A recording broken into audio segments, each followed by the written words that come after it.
ਸਾਡੇ ਅੰਗ ਅੰਗ ਵਿੱਚ ਚਰਸ ਨੇ ਪੀਂਘਾਂ ਪਾਈਆਂ ਨੇ ਅਸੀਂ ਦੁਨੀਆ ਕੋਲ ਚੋਰੀ ਚੋਰੀ ਵਾਰੀਆਂ ਲਾਈਆਂ ਨੇ ਯਾਰ ਨਸ਼ੇ ਅਸੀਂ ਕਰਦੇ ਆ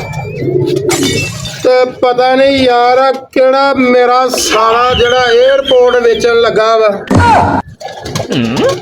ਯਾਰ ਭੁੱਕੀ ਅਸੀਂ ਪੀਨੇ ਆ ਭੰਗ ਅਸੀਂ ਰਗੜਦੇ ਆ ਤੇ ਯਾਰ ਮੋਟਰ ਵੇ ਪਤਾ ਨਹੀਂ ਕੌਣ ਗਰਮੀ ਰੱਖਣ ਡਿਆ ਵਾ ਬਾਬਾ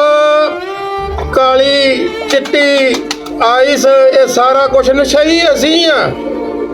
ਤੇ ਬਾਬਾ ਜੀ ਫੇਰ ਵੇਖ ਲਓ ਯਾਰ Islamabad airport Lahore Walton airport ਉਹ 350 ਅਰਬ ਦਾ 50 ਅਰਬਾਂ 'ਚ ਵੇਚਣ ਡਏ ਆ ਯਾਰ ਅਸੀਂ ਜਹਾਜ਼ ਹਾਲਾਂਕਿ 에ਅਰਪੋਰਟ ਵੇਚਣਾ ਸਾਡਾ ਹੱਕ